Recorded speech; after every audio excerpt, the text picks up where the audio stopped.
이제 사실 우병우 전 민정수석이 최순실 박근혜 게이트의 마지막 퍼즐이죠. 예, 마지막 주요한 퍼즐. 근데 최근 제가 복수의 검찰 고위 관계자로부터 굉장히 흥미로운 얘기를 들었어요. 뭐냐면 우병우 전 민정수석이 자신에 대한 이제 수사 압박이 시작될 것 같으니까 자신은 몇 년도 감옥에 가도 상관없으니까 다 끌고 들어가겠다. 예, 민정수석이었기 때문에 알고 있는 정보가 아주 많다 이런 의미인 거죠.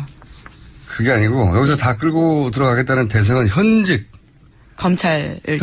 검찰 간부급들 중에 소위 이제 우병우 라인이라고 불리는 사람들과 관계나 뭐 박근혜 정부 하에서의 어떤 커넥션.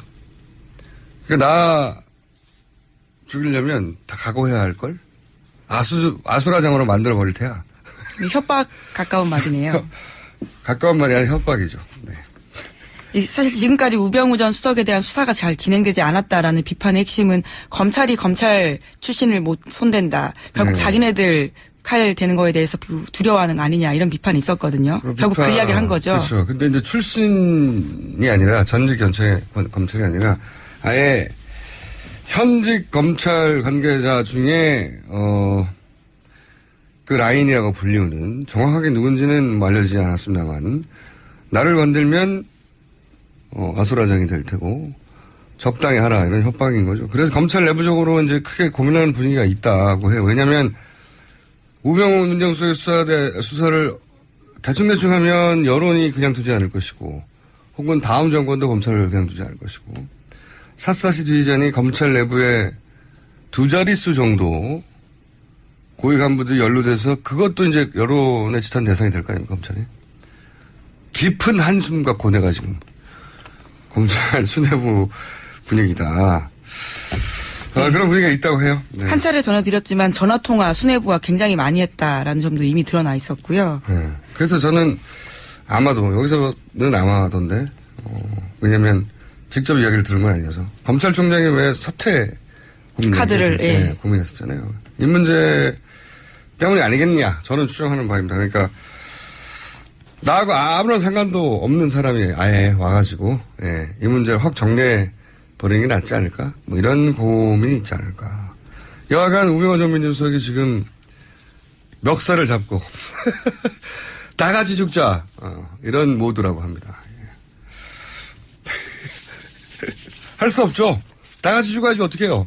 네, 검찰 개혁에 대한 요구가 그럼 더더욱 세질 거고요. 이번에 수사를 제대로 하지 못한다면요. 오히려 이렇게 해서 일시적으로 검찰 내부는 뭐 어떻게 판단할지 모르겠는데 일시적으로 비난을 받더라도 잘 처리했다라는 소리는 결국은 듣게 만드는 게 검찰에게 남은 마지막 기회 같은데요. 어떻게 할지는 모르겠습니다. 하여튼 그런 분위기가 있다 하는 내부 고위 검찰 간부들의 이야기입니다. 자, 다음 뉴스는요?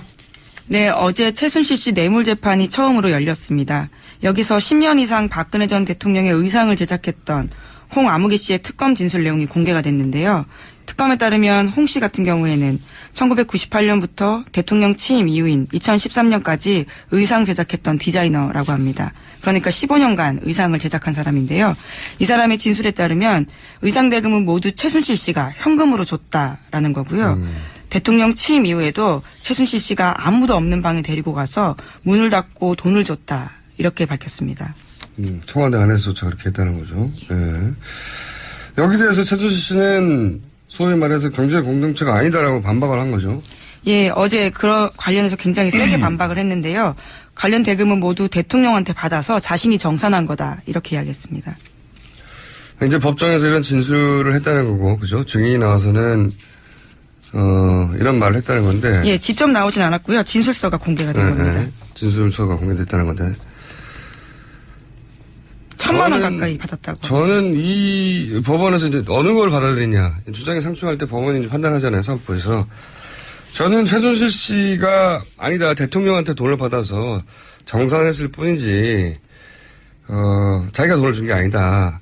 이 진술이 신빙성이 낮다고 저는 받아들여질 거라고 생각하는 이유가 뭐냐면, 그죠. 옷을 만들어준 홍 씨가 돈을 받을 때 청와대에서 만나는데 빈방으로 들어가서 문을 닫고 은밀하게 돈 봉투를 줬다. 이런 진술을 했잖아요. 근데 만약에 대통령이 그냥 자기 옷을 맞추고 자기가 옷값을 주는 거면 그걸 왜 아무도 못 보게 줍니까? 네. 옷 맞추는 게 무슨 비밀이에요? 옷값 주는 게? 부끄러운 일도 아니고 비밀도 아니거든요. 최순실 씨가 자기가 돈을 준다는 걸 남에게 들키지 않으려고 하는 행동이다. 외에는 그렇죠. 네, 설명할 방법이 없어요, 이게. 반면 이제 최순실 씨 진술, 그러니까 홍 씨, 옷 만들어준 홍 씨 진술은 사실로 받아들일 가능성이 높은 게, 홍 씨는 자기가 만들어준 옷 돈값을 받기만 하면 되잖아요. 빈방이든 여러 사람이든 대통령한테 직접 받든 어디든 상관이 없어요. 돈을 받으면 되는 거니까.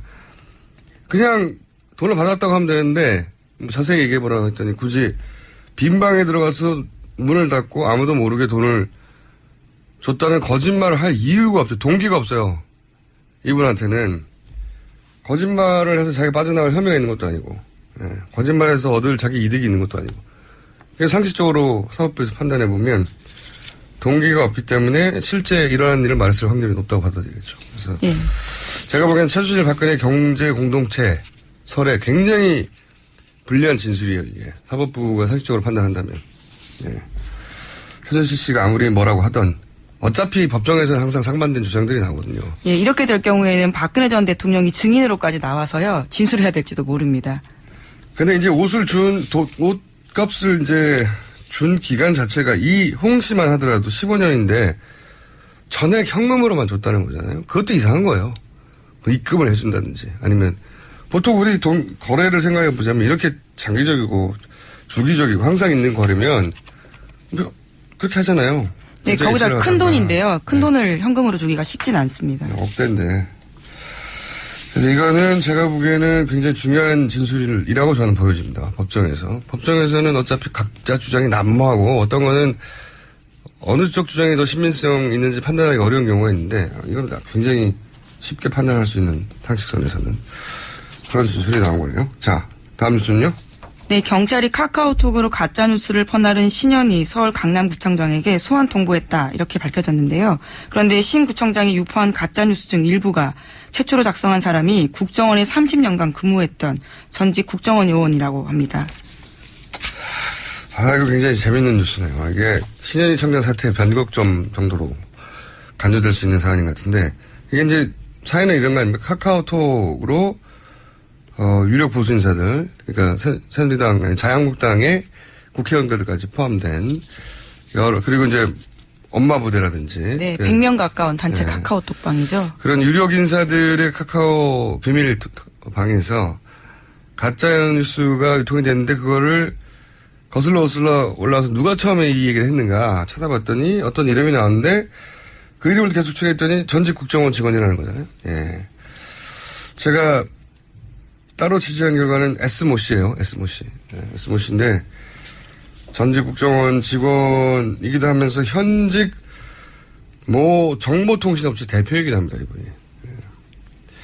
이 사건이 어디까지 퍼져나갈지는 모르겠지만 전직 국정원 직원이 가짜뉴스와 연결된 지점이 처음 나온 거죠. 네, 2013년에 퇴직했다라고 합니다. 매우 주시한 뉴스다. 그런 의미에서는 전직 국정원 직원이 만들고 자기들끼리 단톡방에서 돌리고 거기 어버이연합 아니죠 엄마 부대 또는 국회의원들 포함되어 있고 친박 그런 유력 인사들이 직접 헌화하기도 하지만 신현희 청장 같은 분들은 직접 언급하기도 하고 이게 이제 보수 커뮤니티에 들어가고 가짜뉴스를 통해 대량으로 유포되고 그 첫 꼭지 출발 지점에 전직 국정원 직원이 있었다는 거죠.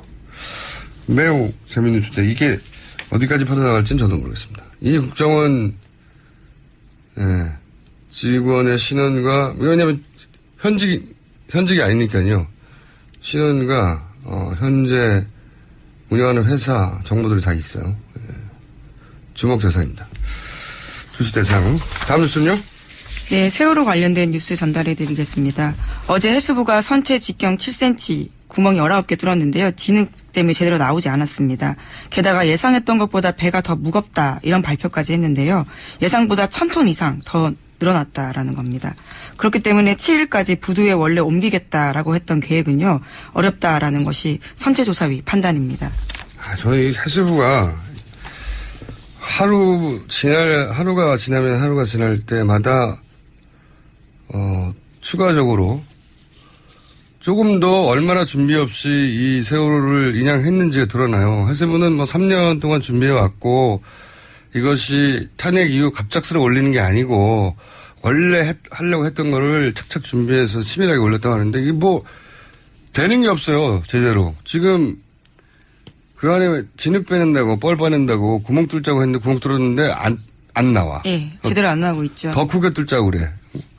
그래도 안 나와. 안 나오죠. 예. 예. 그런데 이제 무게도 잘못 계산해. 그리고 옮기기 위해서 트랜스포터라는 걸 하는데,